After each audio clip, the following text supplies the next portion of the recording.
All right. On today's episode, I welcome on a very special guest. He is the head coach of Wheeler High School boys basketball, Coach Neal Cobleigh. We've been wanting to do this one for a while. How are you, Coach? Yeah, I'm good, and like I said before, I'm glad, the agencies could get together and work it out. That I we were looking for Mookie Betts money, but we settled for a little under that. So you know, it's all good, and I just hope you're not breaking any FCC rules. You're the roadie run back, and you're talking to a coach from Connecticut. I don't But know. We'll find out. We'll find out. yeah, we'll see how that works out. We Yeah. make it get off the cutting room floor. It's Yeah. you Well, know, and but seriously, before we even get started, I think what you're doing here is great. I mean, Rhode Island has often been underrepresented. Probably people don't really understand how good sports are in Rhode Island, and you're getting the guys out there from Bryant, URI, and so people understand. I think it's been a very underrepresented state as far as athletics go, and I think you're doing a great job. I mean, I wish I thought of it. No, hey, we can always team up. yeah, I don't know if you want that. I just want to say thank you, Coach, too. I appreciate it. For the listeners out there that don't know, that you've been my mentor for several years now, and I've known you pretty much all my life. And Yeah, pretty much, huh? and you've really guided me in my direction, got my coaching career off the charts, and brought me to places, and brought the stuff that you taught me to down in Dallas for a little while and all that stuff. So I appreciate everything you've done for me and introduced me into the coaching world. If it wasn't for you, I wouldn't have had my first assistant coaching job. You really just put your neck out there for me, and it worked out well. Yeah, and you actually had about 3 of them in 1 year, I think, wasn't it? You started out just volunteering, and Darren McKellar needed a coach. You went there, and then he left, and he came back with me, and so no, it's always good, and I think that's the one of the most important things you'll learn as a coach is that if you're not paying it forward to guys and helping other guys and ultimately helping the game of basketball progress, I think that's probably one of the most important things. You got to pay things forward. I mean, a lot of guys, and a lot did things for me, and I, without the help of the guys that I know, I absolutely wouldn't be talking to you. That's for sure. But no, I thank you for saying those good words, and I was a little worried that this is going to get your payback for all that stuff you went through with me, and said I'll get him back now. Well, that's actually on the spot, we're actually just gonna get rid of what I sent you over the questions, and that's yeah. what we're talking about. Well, I got to have a scouting report, Yeah. You'd be like Mike Leach there said that was a fake. But I appreciate it, Coach. And we've had some guys on too. Eric Rodakowski said you're a mentor of his as well, and some other guys. Eric probably forgot all those times he left the gym muttering, but no, Eric's a great kid, and he's doing a fantastic job. Yes, he is. Over there at North Smithfield. I mean, I kind of have an inkling of what he's got to go through, because it's not unlike what we have at Wheeler. And Eric he's got the passion and the willingness to be a good coach, and I don't, and it does, like I said, does my heart good when guys you've coached or guys have been assistants or whatever under you, and they go on to do bigger and better things. And I think, like I said, that's what it's all about. Is you got to pass your lessons along. And I really, can't say enough about the guys who did things for me. I mean, and we'll try to get into all that, but I think that's, you got to pay back. You got to pay forward, actually. Yeah. And, Eric's a great guy, and there's a few other guys out there that played for me. Brian Noonan and Greg Antorch and guys like that. And here I'm coaching them, and now I look down the bench, and they're on the other bench, and we went up and scrimmaged North Smithfield, and there's Eric. And of course, he's third assistant, so he was reffing the scrimmage. I said, "How's this going to work out?" No, Eric, great stuff. Yeah. To be named Coach of the Year in Rhode Island, and you're from the smallest division. I mean, that just tells you, what a great job he's doing. And if I gave him any little help along the way, that that really makes me feel good. Coach, you've given us all help and thought us in the right direction, especially, well, maybe not Craig so much, but Well, Craig, there's only so much. You know what? And Craig, God bless Craig. He works hard. He knows his stuff. He's loyal as all get out. And I would probably be lost without him. I mean, I give him a hard time and whatnot, but it's all good. And he's another guy. You know what? We try to get him set up, but I'm not ready for him to leave yet. He's probably sitting back there, rolling his eyes. All right. Well, Coach, it's amazing what you've done and how many people you've helped out and mentored in their careers, and just been such an amazing coach over the years. But how did you get into basketball? Like what, or the sport itself? Well, as far as coaching, I don't know that there was ever a conscious decision. It was just always something I knew I wanted to do. I mean, I had a very narrow focus when I was younger. It was sports and athletics, and that was it. And I think, as a young kid, I probably had two goals. I was either going to play for the Red Sox, play for the Celtics, and if that didn't work out, I was going to coach them. I haven't got those calls yet. So, after this, you will. After this, you will. Yeah. So, Brad Stevens does a pretty good job. So I think he's pretty set for a while. No, I mean, it's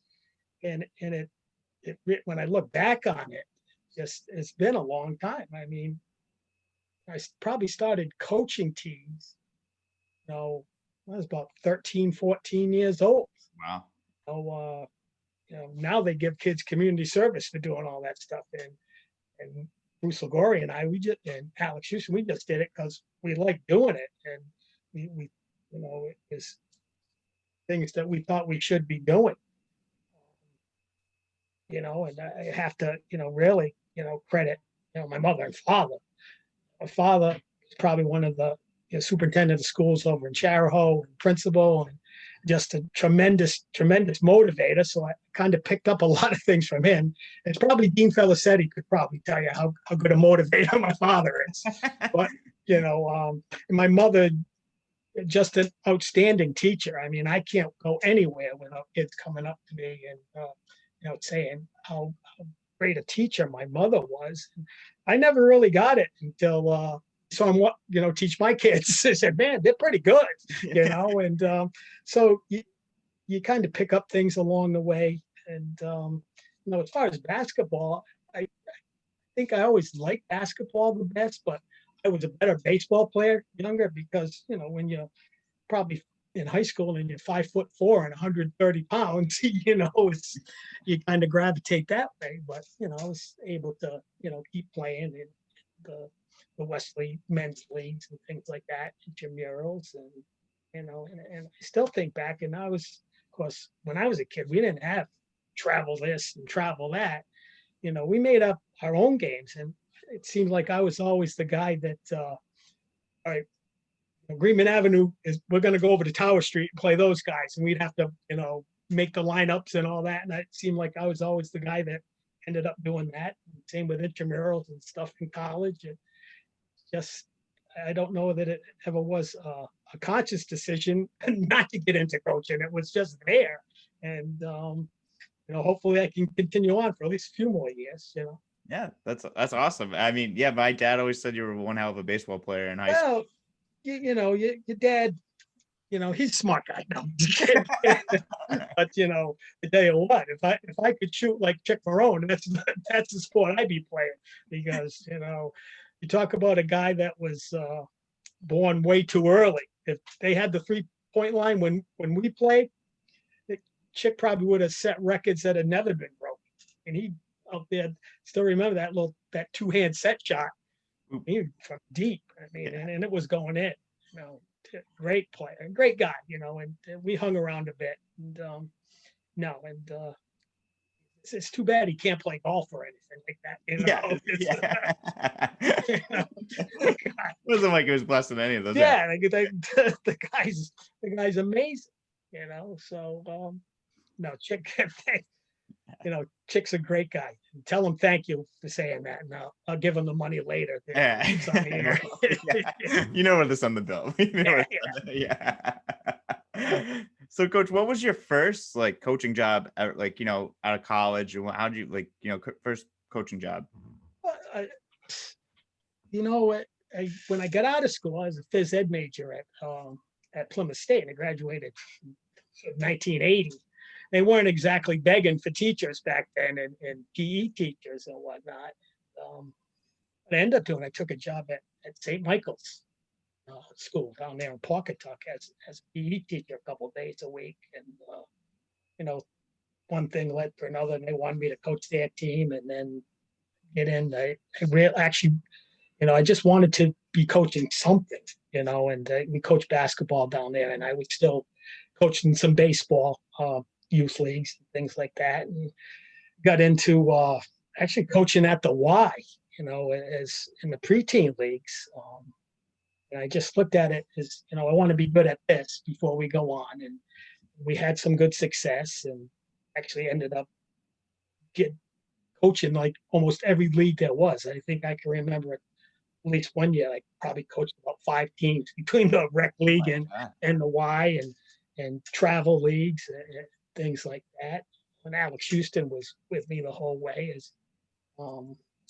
just had a great time, and we just kind of took stepping stones. You know, get good at this, get better, try to be the best guy there, then move up, and the opportunities, you know, arise. I mean, like I said, I don't know that I ever thought I'd have the chance to coach in a high school situation, because I ended up working at the Olean Center and then later at the state of Connecticut when teaching special ed, and you know, got into that way late because I was real lucky. We had a nice group of kids there. The other Jeff Moreau, Mike McDonald, the late Mike Haggerty, Johnny Pucci, and I started coaching those guys. And one thing led to another, and they needed a freshman coach up at Westerly, and you know, I put in for it and I got the job, and that was like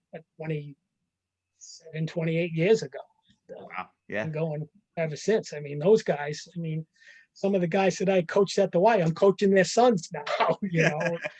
It's crazy. It's the craziest thing. It's, I know your father. He said, how do you know that? I coached them. You know, they looked at me like, okay, yeah, whatever. They go ask them. And hopefully, you know, that their parents say good things. I mean, Eric Folberg, Dean always keeps cropping up in it. He's a good friend with Dean Felicetti, you know, and they're amazed. Yeah, I coached your father, and you know, I coached your best friend, and so you know, it started off at Wesley, and then it just took off from there.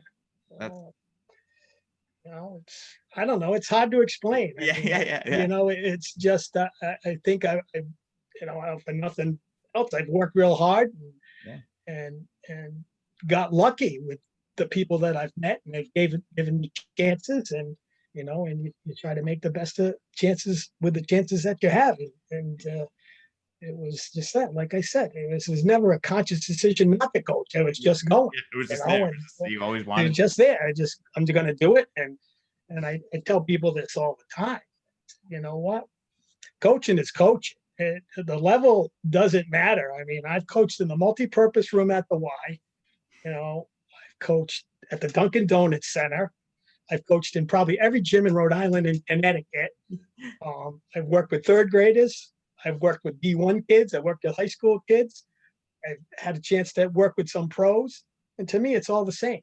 You know, just put the shoes on and go when you're teaching. And that's the way I look at it. And there's no big program, small program, this is big, this is little. It's like, hey, you make the big time where you are, and do what you got to do. And you know, and it really is. I hope I'm not rambling. No, no, you're You know, fine. it's kind of, you know, I get excited and I get antsy and whatever, but Yeah. you know, coaching, you know, it was, you know, explained to me. It said coaching's probably, you know, the best disease you'll ever get, you know. But the thing is, once it's in your blood, it doesn't leave. It never leaves. You know what? And then you get to the point where you're dependent on it. You have to keep doing it. And so I think it was in my blood, and I don't know that it's going to leave, but you know. Yeah. I love that. I love that's a quote of the podcast. Yeah, well, you know, Coaching is it's the true. thing. I In a think it good way. was Don Chevalier, and coached at North Providence years ago. He was sitting around talking, and he told me that. I said, "Yeah, you know, you're right. Yeah, You it's know, you know, it's bad when you go to bed thinking about how you can be a better coach. You're waking up trying to be a better coach, and you're writing stuff down in the middle of the night. Something will come to you. You got to get up and write it down. And you know, you watch games, you don't even know what the score is. You're just writing down X's and O's. Oh, geez, how'd they do that? How'd they do this? yeah. Just it never leaves. And you know, so like I told you, said if you're gonna coach, you know what? If you can do without it, don't coach. Yeah, You know yeah. what? Because you know, but if you want to do it, I mean, it takes a lot. There's a bug. And I mean, you know, as a high school coach, geez, you know, the pay's lousy and the hours long. So, you know, who would love it, you know? So you got to love it. You know? That's true. That's very true. Now, what's anything like you learned from what you learned from coaching underneath the late great Coach Dan Sylvester? Oh, geez, you know what? You know, I get a little emotional when I talk about Coach, you know, because he's one of the guys. I mean, that's he took a chance on me. And, you know, I'm not sitting here now if he didn't take that chance on me. I mean, you know, he's an all-time winningest coach in the state of Rhode Island. He picked up some guy, he didn't know who I was, so he just went off a recommendation. But, you know, Coach, obviously with the the usual stuff, he and Coach McClellan were just absolute X's and O's geniuses, strategy wise. You know, top of the charts how good they were. Um, skill wise, teaching skills. They were absolutely. I don't think I've ever been around guys, you know, that were better than those two. I mean, here I get the job with him. I've been coaching probably 20 something years. I thought, you know, I'm pretty good. You know what? I'm being cocky, but I think I'm pretty good. Yeah. You know, and I walked in the first meeting with him, and he hands me papers. You know, I thought I just got to come in and get the practice plan or whatever. And it's a whole program plan of soup to nuts. And I said, okay, you know, it's like, and so I probably my first day with Dan, I probably learned more in the first 20 minutes than I had in the previous, 20 years. I mean, it was that in depth. But I think what he gave the most to me, actually a couple things. You know, he taught me how to organize a whole program. You know, from overall practice plans, overall scouting, from soup to nuts. Yeah. And he obviously had been in once he got to Wesley, he'd been in it close to 30 years. So there was not a situation on or off the court that he hadn't experienced. Yeah. And so he could see stuff coming, off the court that he taught me. So just being able to run a program, he taught me that. And probably the biggest lesson, that I learned from him is, how to have loyalty up and down the chain of command as a coach, the head coach and the assistant coach. The loyalty is probably your most prized possession you have with assistant coaches. And, Yeah. And I still, like I tell Craig and I tell you, I said, you can argue with me, you know what? And I want you to. I want you, to have input. But at the end of the day, you know what? I got your back, you got mine, and I fight, for Coach Sylvester, and whatever would come in. I know he did the same for me. And well, those two things, being able to teach you how to run a program and loyalty factors of the coaching staff, and just immensely Yeah. helpful. And I hope I can be half as good as he was at that. And, but and I just tell you what kind of guy he was. I don't know. Like I told you, we may go for a couple hours. You may have to. That's fine. That's fine. you know, We always split it up. We always do 2 parts. yeah. Yeah.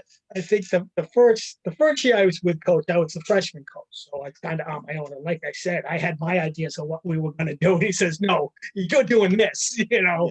and which is the right way to do it. You have to have a program approach, and everybody's got to be on the same page. He doesn't want to have to reteach, things year after year, which I absolutely see the value in that. Yeah.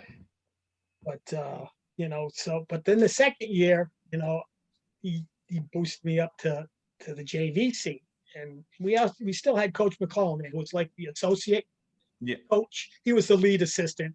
I was the JV coach, and then the third assistant. So I think I can't remember what it was. We went to play Classical, Providence. It's a pretty good matchup for us. And we had a nice team. We had Jerry Off and Clutch and Joe and Trary, Marone and guys. And we were pretty good, and we're up there, Coach McCollum probably was out scouting somewhere. So I'm the lead assistant, and it gets, we're playing Classical real tough. And it comes down to the end of the game. It's about, I don't know, 5 seconds left, I want to say, and we're down by 1. And so he calls timeout, and he immediately turns to me and said, "Okay, coach, what are we running?" I said, "Okay." So quickly, I'm jot down this play, and it's, I changed some things. I said, instead of Jerry Off getting the ball, we're gonna have him take it out. This is an all-state pitcher. He's gonna get it there, and it probably was a little bit farther down the court than we normally ran that play. So we take it out and we throw the ball away. I go, "He's never gonna ask me, that kind of help again." I said, "I'll be lucky if he lets me take the bus home." But sure enough, I'm gonna say 6, 7 games later, same type of situation. He goes, "Okay, coach, what are we going to run?" And I gave him the play, and it worked. I said, "Oh, thank God for that." Yeah. So it's like, again, I may not be sitting here, but that's the kind of guy he was, that he had absolute faith, and that he was going to be loyal to you. You could mess up, but he's going to correct you, and he's going to give you more chances at that. And I ended up staying with him. I think it was 10 or 12 years, something like it was a long time. Yeah. Obviously before we left. Yeah. No, I'm fully indebted to that man. Yeah. It's funny, he passed, and his wife and his son called me, and I got like tons of scrapbooks and scorebooks and practice plans for all that. They're actually sitting right next to me. I look at him, so, it almost makes you a little wistful, I guess is what it is. Yeah. I can't say enough about that man. Yeah, I know he was a big part of your life. I know we had talked about it too, in the when I started coaching with you and everything like that. And it's really cool to hear all the stories like that, because I don't think I ever heard of those stories before. Yeah, those are things you're not going to get unless you were there. Obviously, the players, when it came down to it, the players, did what he wanted to do. And I mean, it's the usual,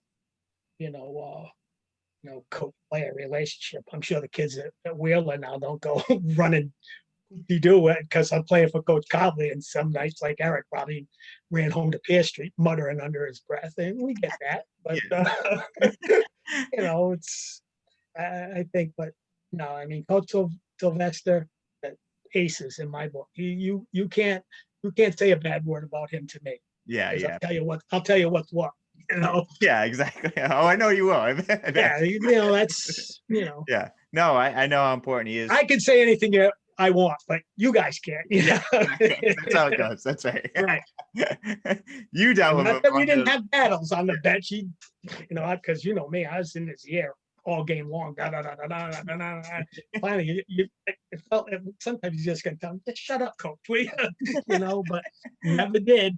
yeah. Never did. So, That's amazing that you had such a great mentor and someone yeah, to develop you and help you grow as a coach and everything that you've learned and now you're carrying with you. What does that do to your coaching philosophy? ah, boy, seriously, my coaching philosophy, we could do hours on that. But I think it, you know, I don't know that I've never really changed it over the years as far as the meat of it. But I think it really starts with your own personal philosophy on what you believe in, and I think that guides the rest of it. Yeah. And mine, and when you get older, your father's probably the same way. You start, thinking of these things. It's like, geez, what really do I believe in, and what do I want people to remember? And I think my own personal philosophy that I can come up with is I want to teach. I want to make an impact. Hopefully I give more than I take, and I never want to stop doing that, no matter what the obstacles are. And then, so that's what kind of guides me. And then you have to look at, you know, what do your kids need? What do your players need? I think, as much as people say that kids have changed over the years, they really haven't. A lot of the same things motivate them. I mean, they have a lot different pressures, and the outside world is a lot different for kids. Yeah. That's the stress of everything that's going on. But I think kids want some structure and they want some discipline. They don't want you, you know, put on their neck all the time, Yeah. or being a nag, but they want some structure and discipline. They want some leadership, and I think they all want to be part of something bigger than themselves. Yeah. Whether it's basketball or you're on the skateboard team or you're on the debate team or they're in the chess club, they all know belong to something that's bigger than themselves. Yeah. And they obviously we've talked about this a lot. You know, they they they want somebody who cares about them. Yeah. That you know if you're just looking as an athlete that you can score 20 points a game and get 15 rebounds and that's all they feel that you want from them, that's not what it's about. They want to know that you care about them. I mean, and I know you've had other coaches say basically the same thing, and they want to be treated fairly.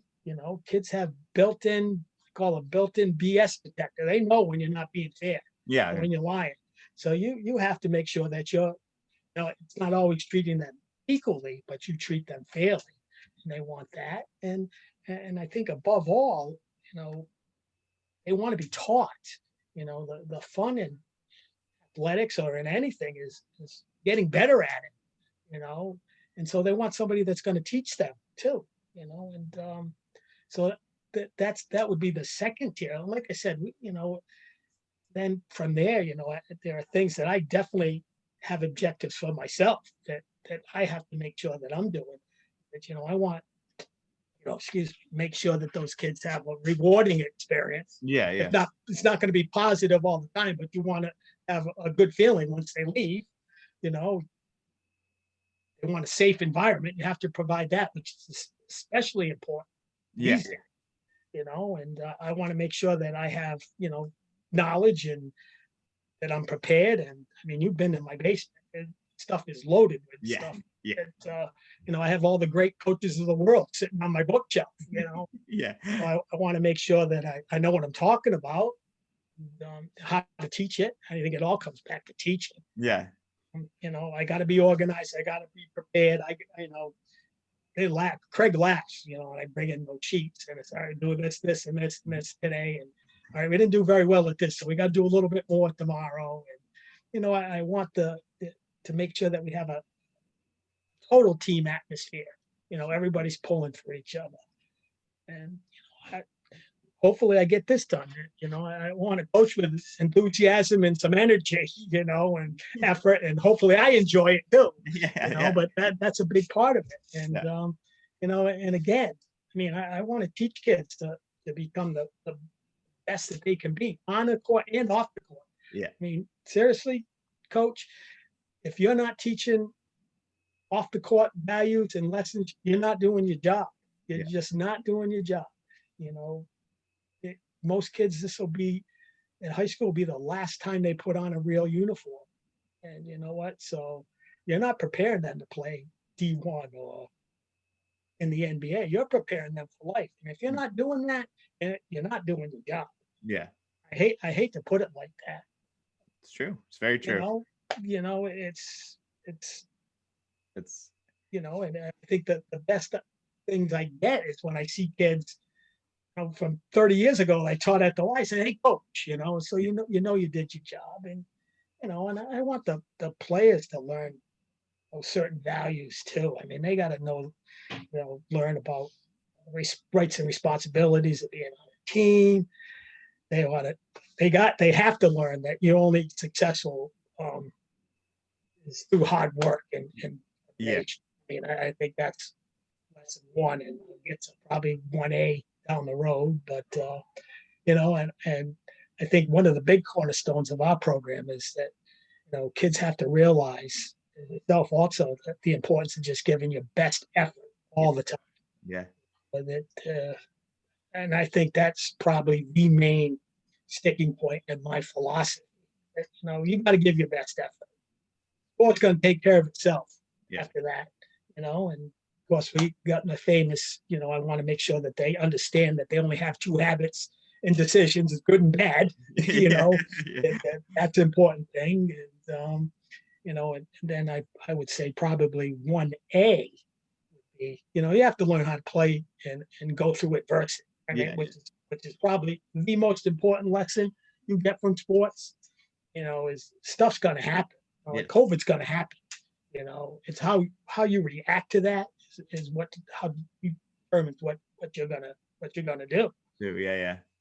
It's true. And then hopefully, with all that, they love the game as much as we do. Yeah, yeah, And if we get all that done, that's a pretty good year. yeah, So you have to know why, and why you're doing the things. You got to have philosophy for yourself, and you got to have a philosophy for your kids. And if you get all that done, and then maybe at the end of the year they say thank you, which is basically why we do it. yeah. Yeah, it's true. I have to say, like, even with your philosophy, with the effort, it always paid off no matter what. I feel like Yes. every time I coached with you or every game I've been to, your kids had never ever given up, no matter what the score was or what No the matter what. you wouldn't be able to tell when you walk into the gym what the score was. No, I mean, and that's very, very important to me, because that's really the whole basis of our program. Yeah.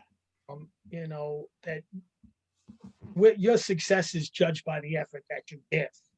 And I have never once said we got to come out and win this game, putting the pressure on the scoreboard. But you have to do is you have to give your best effort, because you have to learn how to do the things that lead to being successful. And if you can do that, it's like Cooches. I don't care what the scoreboard says. It's you're going to be successful, and that's how we rate. That's a big thing in our culture. Is it's you're judged by the effort that you give. Yeah. They know. I mean, now they miss a shot, maybe a turnover. You know what? I'm trying to get better at being patient with that thing, and I think I found a good balance with it. But the kids know that the way they're going to get under my skin is try hard. Yeah, give any effort. Give their best effort. I mean, that I can't say that enough. It's just effort supersedes everything. Yeah. The harder you work, the more fun you'll have. Basically, Definitely. Like I said, I could go chapter and verse on all that stuff, but but when it comes down to it, it's so much more important than the X's and O's. You got kids that are going to believe in what they're doing. doesn't matter what you run. You can run triangle. You could run Loyola Marymount. Yeah. Doesn't matter. Your kids believe in you, and you're treating them right. They'll do it. They'll do it. That's true. It's true. You have a great coaching philosophy. I know from working underneath you, and I've witnessed it firsthand. And I've witnessed all the players that have come back and always give you the respect, and all the players that I've talked to off the court, how much they love you and what you've done for the Wheeler program. What was it like taking over such a program that was a small school and building a culture there? Well, first let me say this. It's probably the best move of my life was going over there to coach.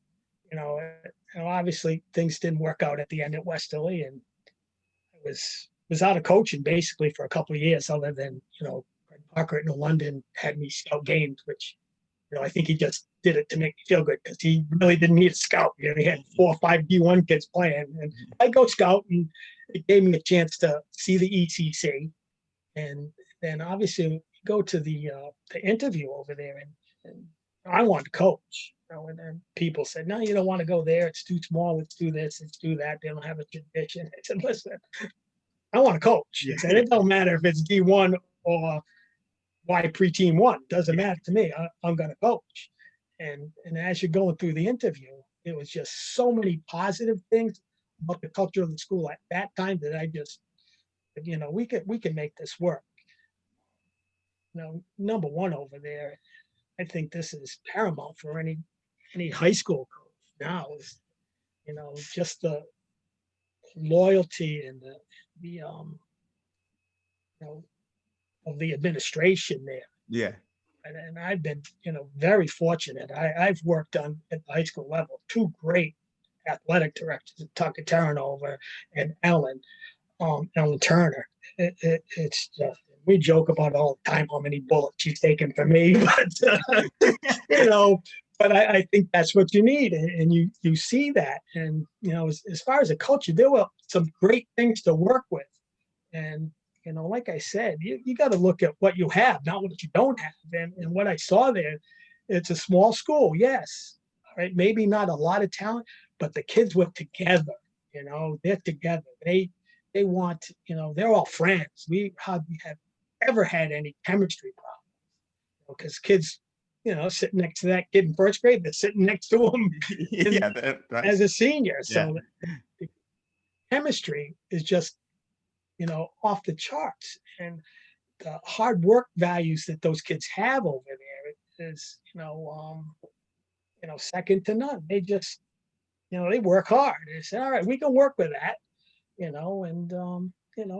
it's just been one of the best things. You go in and start your own program, and you try to get your objectives and values in. And geez, we get this done here. And like I said, our success is measured by the effort that we get.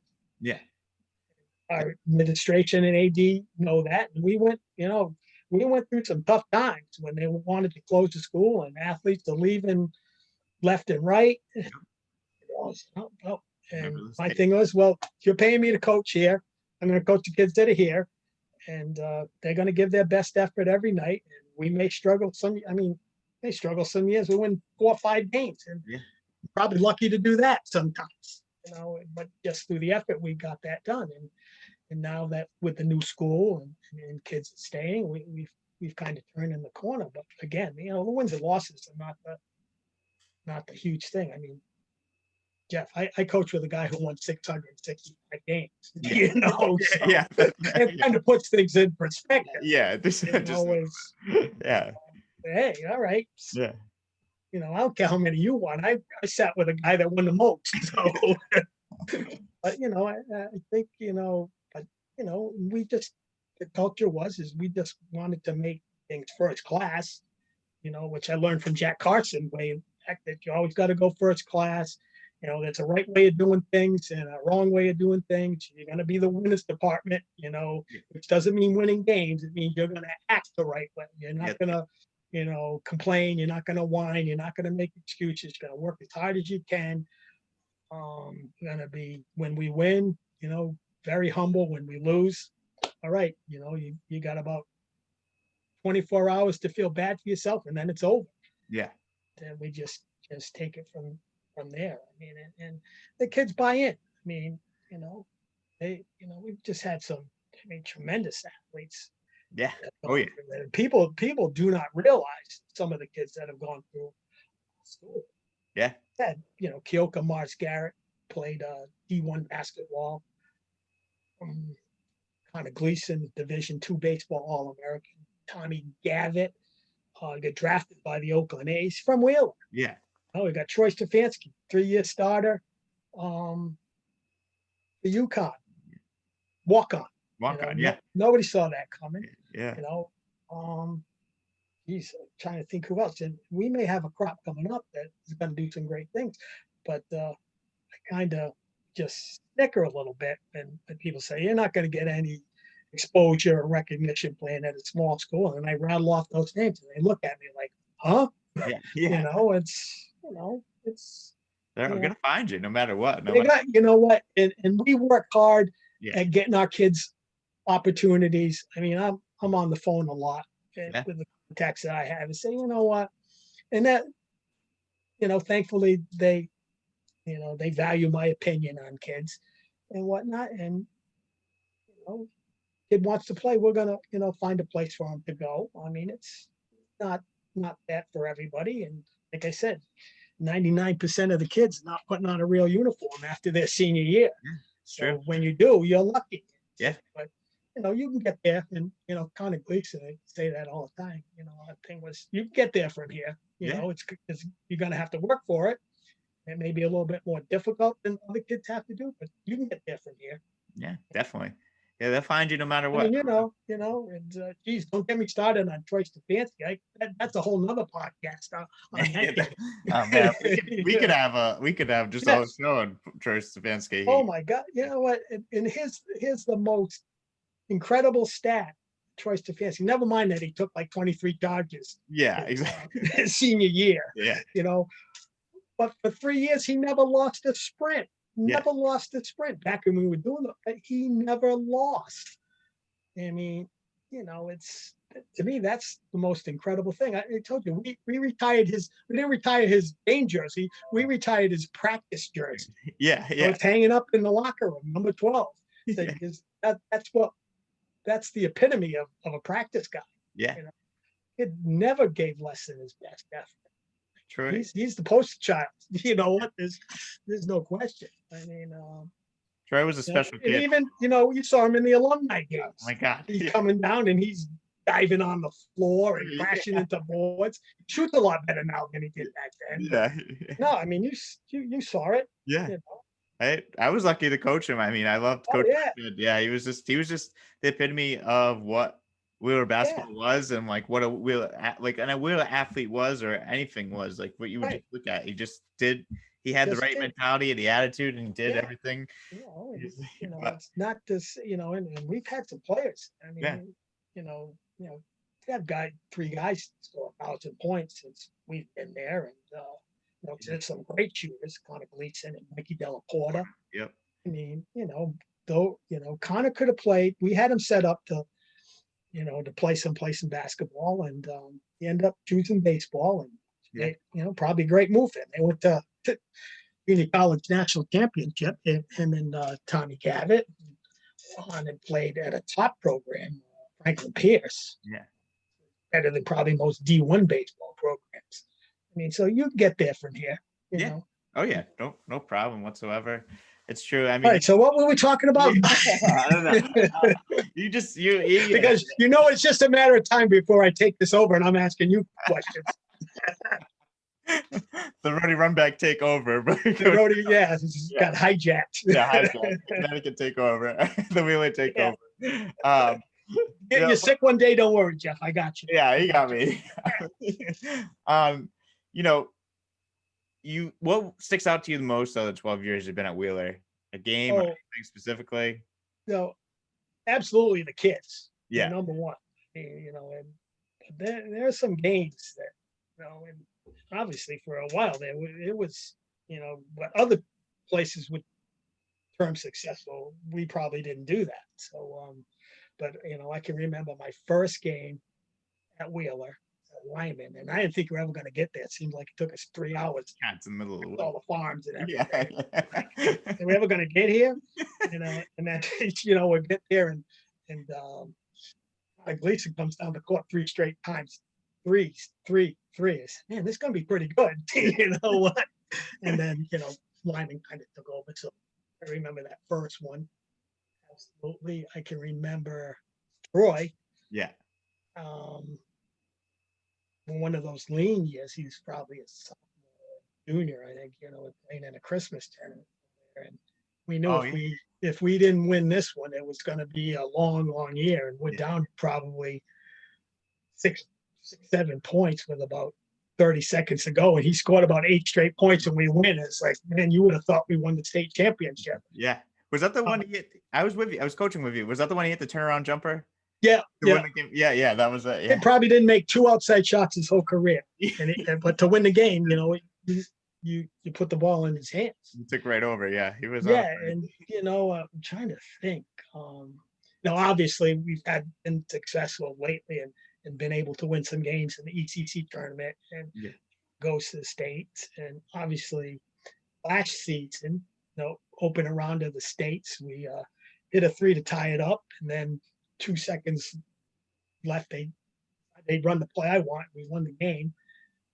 And then, it really sticks out because the next game we're making travel plans and trying to figure out, all right, I had to be in charge of the fan bus too because it had to be very small with all the COVID issues. Yeah. So I had talked with Ellen probably the first thing in the morning about all that stuff. But like everything on the plate, as far as what was going to happen because we couldn't send many people. Kids wanted to go. Yeah. So, yeah, I'll take them and I go back down to my classroom and I get a text from CIAC. Tournament's over. It's canceled. Yeah. And so I'm walking down the hallway, see if Ellen saw this, and of course it goes over the intercom with Coach Cobleigh and the boys basketball team. Please report to the office. And it's like a kick to the gut. So I mean, worked that hard for those 4 years, and it culminates and we thought we had a chance to make a run. Tournament, and it just wasn't meant to be. But again, you know what? It happened, so we have to deal with it. And I think I read something today. Dawn Staley, coach at South Carolina, women's coach, great player. He explains it like this. He said, "You know what? COVID's probably the ultimate competitor. You don't know where it's coming from. It has all these powers. If you don't do what you're supposed to do, it's going to get you." Yeah. And never mind the mental strain of worrying. It's COVID's the ultimate competitor. So, you have to kind of treat it like that and say, okay, these are the cards we have. What are we going to do with it? It's not what happens to you. It's how you react to it. You got to develop that resiliency because, like I said, learn how to fight through adversity because that's the most important thing that you can impart to your players. Yeah, it's true. It's very true. You can't help or control the situation that's at hand. You just gotta. But you can react to it. And, and I think some people lose sight of that. It's just we can't play this and that. I said, well, this is what we have. Borrowing from Darren McKellar, you stay ready. You never have to get ready. Yeah, that's right. You just stay ready, and when time comes, you don't have to worry about getting ready because you're ready all the time. He always said that to me. I said, "You're right, coach." He goes, "Stay ready for getting ready, baby." That's what he always said. That's it. Yeah, that's what he always said to me when I worked with him. I'll never forget that. Absolutely, great guy, doing great things over there at Mitchell. Yeah, he is doing great things. He really is. He's a great coach. Great guy. I still get a text from him every now and then. Usually at the first day of school, he'll text me, "How you doing? Go get him." Then the first day of practice, he'll text me again. Yeah. He's great. He's always great guy. But seriously, like I said, I just met some great people over there. Yeah. And but seriously though, I mean, if you want to coach, there's probably and you think you love the game, coach there. Yeah. And if you love coaching, all right, because it's not the easiest place to coach, but it's probably the best place coach. Yeah, I it think, really is. I wouldn't trade that situation for it unless the Celtics called. I'd have to go. But Yeah. I'd have to Yeah, give it a twirl. yeah. Yeah, give it a shot. Why not? Right? I'm looking at a long-term guaranteed contract, though, or else I ain't going. I'll try to work one out for you. I think Yeah, you got the connections. I got the connections. Now, Coach, what was your favorite? I know we worked together. What was your favorite time with me as your assistant? All right, so this is where it's coming, where you're going to put me on the spot, right? He said, I'm going to get him back. It's this is what I sent over to you. yeah, it's It's coming. Yeah, you would. Well, I mean, obviously, what you were obviously a great assistant. Loyal. You knew the game. You worked hard. But I think what sticks out to me, I mean, the way I coach, Yeah. and we were going through that period of time. That, it was not easy for us to win games, and I always felt this thing that teams and some of the coaches over there would kind of take advantage of situations. Yeah. Oh yeah. Especially with the referees. And yeah. Of course, there's probably a couple of times I'm arguing with the other coach, and I'm seeing you sitting over there. And that one time, I think I went over there and I said, you started out about 5'11", but by the time I turned around, you thought I was going to get thrown out. And you're going to have to do the whole thing. Probably wonder what the heck is he doing now, But I think that now I was going to fight for anything. Yeah, no, I was going to fight for you. I was going to fight for all our kids. You come in here, beat us by 40, and think you're all that, but you're not gonna take advantage of us. Yeah. I remember those moments too. Yeah, but there wasn't anything I wouldn't do for those kids. I've calmed down a little bit now. You probably enjoy it more now. But yeah, I know you calmed down. Craig just knows it's coming. He said, "All right, what are we gonna do?" I know you calmed down. Yeah. even just from having you as a coach, I know you calmed down for that. Point No, I mean, I think you pick your spots. Yeah, Obviously, act like a nut the whole game, and nobody's gonna listen to you. So you got to understand, what's needed at the time. And I think at that time, I had to be a little bit more forceful in my personality.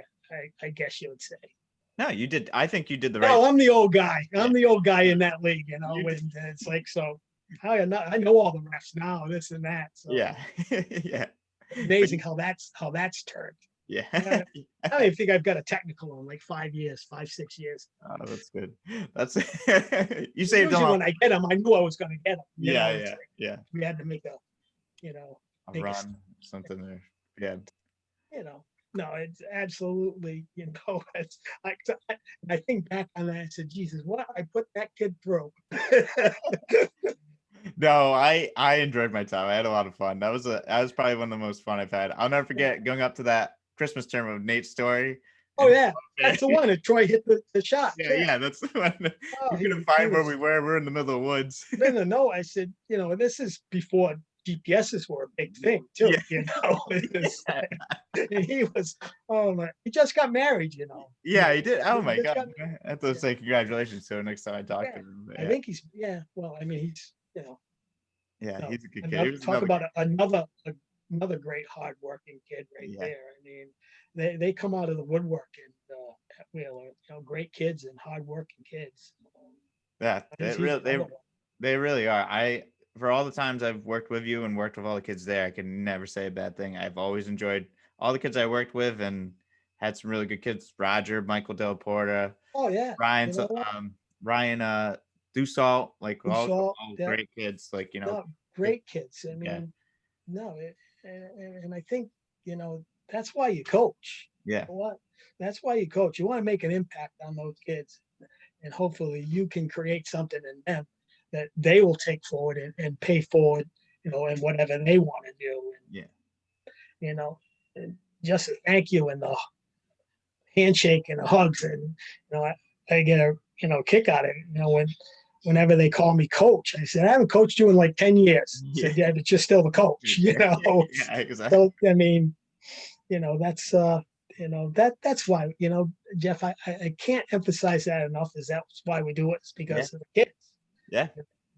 Like I said, if you're not helping them to be better first as young men, and then older men and people in society, you have to play into that. I mean, I don't think a lot of coaches realize how much of an impact that they have on their players. I mean, I can probably name every single coach I probably ever had, that they were that instrumental in me. You know, I can probably name, maybe a handful of teachers. Yeah. Obviously, I don't think guys realize how much of an impact. And The coach has. so, it's always, you always got to keep that in mind. Yeah. I have guys who tell me, said, don't be a kid's last coach. Yeah. Don't be his last coach. Let the progression grow naturally. Yeah. Exactly. You turn them off the game, you haven't, or anything, you haven't done your job. Yeah. That's it's very true. Like I said, I mean, I'm just lucky to have, Cat Carson and Verna Leza, Coach Sylvester, Coach McClellan, all my assistants, geez, over the years, Steve McNeal, Yep. Alex Houston, yourself, Greg, Charles Tuttle, Salt, Yeah. What? I kind of tell them, they come back and coach. I said, didn't you have enough the first time? It's like, no, they want to do that. And, when all the kids come back and for the alumni game, and it's just, it blows my mind. Say, oh, you guys want to come back here? So I think at that point, say, we did okay here. The kids, they want to come back. So definitely. I always see it. every time I run into a former player or a kid I see, they always have great things to say about you and how much they realized, even after when they finish, how much you've done for Wheeler and, getting all the new jerseys and shirts and making sure they look professional and all that stuff. They always do that. And I'm sure, they'll tell you. I mean, there's a right way to do things and there's a wrong way to do things. And you're going to represent your school in a positive manner, and you're going to look right and you're going to act right. Because if you don't, I'm going to take care of it. Yeah. And, it's funny, last year we actually were named, we got the sportsmanship award from the referees last year. Oh wow.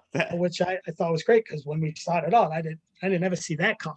Yeah. I think they realized that, we're not putting up with stuff, and it happens. We take care of it. If it causes us to maybe lose a game, well, but we'll get past that. But it's more important that, that kid learns that lesson of how he's supposed to act. That, nobody's bigger than the game. Nobody's bigger than the team. And, that's just the way we do it. This is the way it is. Yeah. It's just the way it is. And I still have some kooky rules that just because you put some rules in just so you can have a rule, and see who's gonna test it. Like the headband rule, I still get kids talking about the headband rule. It's just I think where that came, I think we had one year at Wesley, maybe kids all thought it was going to be a big to do. We're going to all wear headbands because we're cool, we're this, we're that. I don't know why you guys got headbands on. Some of you don't work hard enough to get any sweat on you. I said, we're not wearing any headbands because I just think you're sending a wrong message. It's more important for you to look cool than it is too. So I kind of stuck with it, and had a little pushback on it, but obviously once Connor Gleason bought into that, never had a problem. Yeah. No, I get you. And but that, I think that's one that sticks out. Kids will always say that, but I do let them wear it on the pink out games. And everybody wears a pink headband on the pink out games, I'm good. You can wear it then. Yeah, that's great. You got to make them feel like they won something. That's right. Yeah, you're gonna give them one. You're gonna give them some. You got to give them a little bit. Say, all right, you won that one. I'm not, I'm not that rigid. Yeah, that's a good cause too, as well. Good cause. So you can wear it for that. Yeah. And, we all wear the same colored sneakers, and to me, that's important. Yep. That you look like a team. Tell them, you know what? If you look like you know what you're doing, other people may think you know what you're doing, even if you don't know. They may think it because you look good, and you look like you know what you're doing. Well, maybe that's worth a little bit something, and you'll like that when you when you go to an interview and you have to dress up and I don't have to tie your tie for you, so you learn these things. But I think Definitely. with the shirts and ties, I just got tired of telling kids to tuck their shirt in. So, all right, this is it. Like we're buying travel uniforms. Yeah. First thing out of the camp money is travel uniforms. Yeah. It's nice. It is really nice. It's a good thing, and you do great things over there for them and all the gear and everything that you give them. I want to ask you now, outside of Wheeler, what was it like going to Seattle and coaching with some NBA coaches and coaching out some like NBA players and future talent out there? You know what? And seriously, I mean, Yeah. I was I'm a huge Pete Newell guy. Huge. I mean, I got books up there, everything he's ever written, anything that I can find, I've got on him.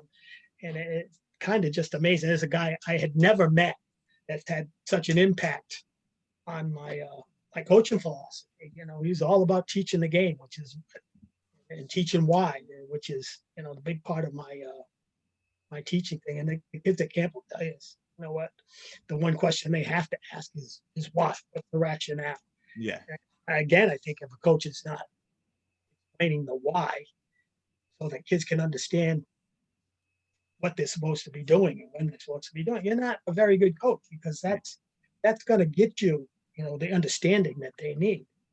But Coach Newell, I mean, seriously, if people don't recognize that name, coaches especially, you should look him up. As far as I'm concerned, he's the gold standard of coaches.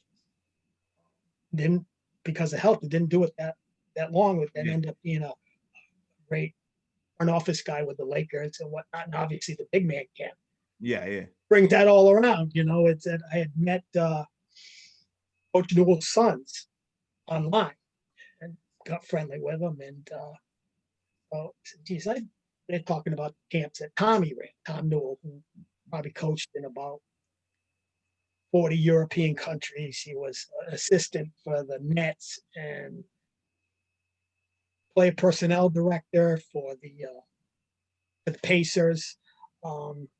Worked out Rick Carlisle, was when he's with the Mavericks, and that's where that connection comes from. And so just, I wrote an email to Tom Newell and said, I'd really like to, just come out, see what you're doing. I thought it was just going to be a fly on the wall, right? And just sit down there, take notes. He said, yeah, coach will feed you, give you a bed to sleep in, and you come down. He said, but we're going to give you a station, and you're going to have, teams to coach. And okay, Wow. So it's Tom Newell is Pete's son. It was like, man, to me, that was like, the aura. I walk into that situation, and it's like a dream. That is your idol, and you're actually learning, directly from his son. And I said, that's pretty cool. Now I'm a little bud on that Newell coaching tree. But it was amazing, because I went out there about 5 summers. The first year I went out there was in Oregon, out in the woods. These basketball camp, and had some trouble getting out there, and taking a $150 cab ride to get there. The guy saw me coming. And you walk up there and put all my stuff, beautiful cabins and stuff, and walk into the gym. And these are all kids that had worked with invite only. To be recommended to go there. And you walk in and say, it's just going to be a camp, 7 foot, 6'9", 6'10". Guys getting recruited by Kentucky, Texas A&M, D1 players, D2 players, tremendous high school players.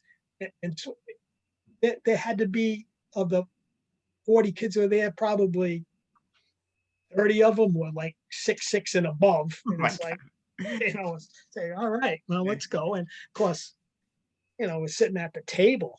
And it's a funny story, kind of funny. I thought, see, they were sitting at the table and they kind of discussing what the plans were. You got John Block is there, who played in the NBA, which coach, Ernie Woods, legend out in junior college basketball days. He wrote to me, the definitive book on defensive basketball. pressure. He's there, and he's kind of the co-director. And there's another guy, that had played in the NBA, and they go around to me and say, "Yeah, I'm Neal Cobleigh. I'm coach at Wheeler." Oh, okay. So we're talking about things, and it comes to me on what we should do on the scrimmage level. With like 5 hours in the morning, 3 hours in the afternoon, and then they could scrimmage. Yeah. At night. I said, "Well, what do you think we should do with the scrimmage? How do you want to set that up?" He said, "Well, I think we should play 3-on-3." And they go, "That's a great idea." I said, "Okay." You know what? But just amazing level of coaching. And Tom Newell, I mean, I've come to be great friends with him, and he, asked me back about 4 or 5 years in a row. I just go out there and work his camps. The amazing, experience. And I think what I took from Tom, besides being a tremendous teacher and experience, strategy-wise, kind of taught me, how to be not to be a transactional coach, and to be more of a transformative coach. It's not, you give me this, I give you that. Yeah. There's a line, but be transformative in the way that you teach, make their life better, understand the whole person. And probably the two biggest things I took away from that, and obviously Tom thought it was pretty cool because I had studied Coach Newell and all that stuff. I knew all the moves and the whys and the whats, right? But you're never really sure. You're in that situation, but like I said, you get in with people that are better than you, you automatically become better just because things that you learn. Tom Newell, I'd call him any time of night. He'd have time for me. And like I said, it's just the people that I've learned from and have done things for me. I could never repay that. He said, "Coach, just, pay it to your kids that you coach, and, grow the game." And it said, "Grow the game." Yeah. That's keep the Newell culture going. So, like I said, Eric Korkowski's on my tree, but you know what? He's kind of on Newell Street too, because I'm just a real small bud on Pete Newell's tree. Yeah. I mean, that was such a cool. I remember you told me about that. That's such a cool thing that you were able to experience that.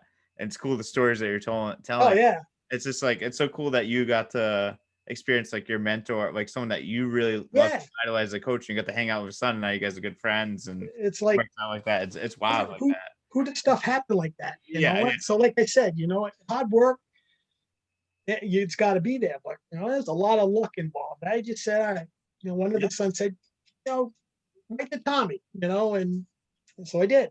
And I had to convince, my family that I was going to be away for a couple of weeks each summer and take a vacation time to do that. But you know what? You couldn't put a price tag on the things that I learned out there. It's just absolutely, like I said, you know what? Same with meeting Coach Sylvester. It's John Wooden says it's what you learn after you think you know it all that counts. No matter how good you are, there's always more to learn. And, and especially if you have any sense of being a coach or a teacher, I mean, you have to understand that. Yeah, definitely. Yeah, you do a great job, and that was such a cool story. I figured I had to bring that in there. I love that. Yeah, no. So you know what? the guys that I met out there, I mean, it's probably, right up there in the top basketball experiences of my life. And I I've seen a lot of balls bounce. Like I said, I just want to make sure I get back. Yeah. Pay forward for all the things that guys have done for me. Yeah. Yeah, you do, Coach. You pay it back, and you pass the game along. You're a great teacher of the game. You do a great job of what you do, and I think I hope so. I mean, we're going to give our best effort. You know that. Yeah. And we may screw some things up, but it's not because we weren't trying. Yeah, that's true. That's very true. All right, Coach. Last question. We'll wrap it up. Favorite thing to do outside of basketball? Outside of basketball? Yeah. Wow. Seriously, I miss like coaches meetings, with this COVID stuff. Yeah, I know. I miss that. Yeah. But, my favorite, and the thing is with COVID, I had been coaching all year long. Wheeler always got a job they want me to do. So Yeah. seeing that outside of coaching, there was more coaching. But right now, and make no mistake about this, my favorite thing to do right now, I have a 10-month-old grandson that, it's just, I can't wait to see him every day. Oh, yeah. That's probably what I enjoy the most now is, he chases the ball around a little bit. Yeah. He's gonna. It's just it changes your whole perspective on everything. You think having kids changes you. Wait till you have a grandkid. It's just, but you know what? That right now, that's my favorite thing to do. That's awesome. That's great. I see pictures that you post all the time. I can't believe Yeah. it's 10 months already, that's 10 months. Yeah, 10 months next week, and he's a character. He's a Cobleigh. As much as there's no two ways around that. yeah. I miss my social line thing and the coaches meetings that we had, and Yeah. I really miss that. But you have to put everything in perspective. Yeah. That'll still be there when this is over. We just have to be smart. Yeah, we just have to be patient and wait it out. This happened to us. We have to deal with it. We Yeah. have to be smart. Like I said, not what happens to you, it's how you react to it. So, COVID, and thinking back, this all happened in over since last March. I'd probably been to like 75 online clinics with notebooks filled up to here. Been able to really do a deep dive into everything that we teach and program and what it stands for, and it's how we doing the best that we can. So I've been able to pull everything apart and evaluate, which probably never, if this hadn't happened, never would have had the chance to do that. Obviously, you spend a lot more time with the family, which so far that's pretty good. My wife is she's probably waiting for me to go somewhere. But, she's been great through the whole thing, and I think that's important too. When you're a coach, you got to have a wife that gets it. I don't think she knows why I do it, but she knows I have to do it. So, and she's usually pretty good at snapping me back into shape when I go overboard. Yeah. I mean, you've met her. Yeah. She loves you guys. Probably most times a lot better than me. But no. That's well, she's been great. I mean, I can't. You spend a few years with me. Sometimes it's difficult. She's been with me for 40-something years now, so it's like a lot goes out to her. I can't say anything about my parents and the other coaches and helping me without her. It probably not happening. Yeah, exactly. Yeah. Well, Coach, this has been so much fun. I can't thank you enough for coming on, and glad that we were able to make this happen. Now we got to get you back on when it gets close to the season, do an outlook of the season. Yeah, we'll do that. You know what? No, it's good. And like I said, I'm honored to be on it. Truthfully, who really wants to listen to me?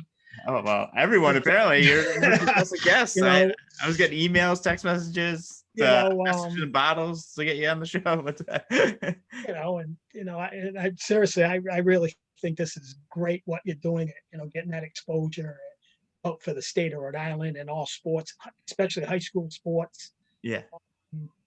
The state of Rhode Island. It's really a great thing that you're doing. I mean, like I said, I wish I thought of it, but it's a heck of a lot smarter than I am,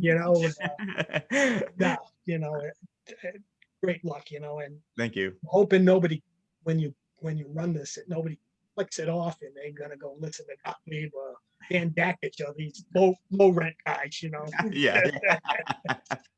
Hey, well, you're always welcome on, Coach. Wheeler Sports are always right around the corner from Rhode Island, so we got to always involve them. 5 miles. We had to move the border around a little. Yeah, we moved the border. We might have to change it to the Rhodey, Connecticut. Yeah, back. Yeah, exactly.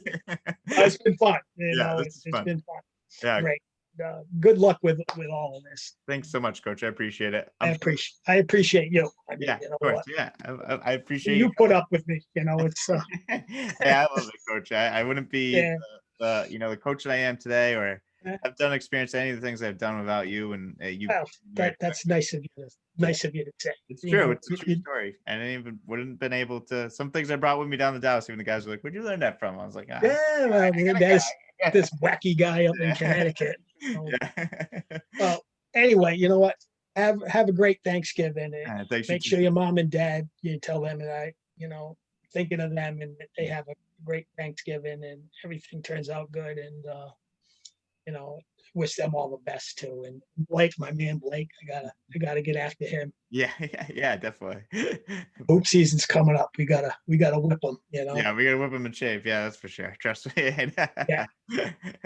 But Thought he might make it over across the river, but I guess yeah, he got to stay with his boys over there. maybe, But that's maybe. good. Let's see. I tell him, you know what, I'll get over there Yeah, some night if they yeah, let us in. yeah. Hopefully, if we get I'm some watching. viewers or lots of people in, yeah. But Coach, we'll definitely be in touch. Have a safe Thanksgiving as well. Tell everyone in the family said hello.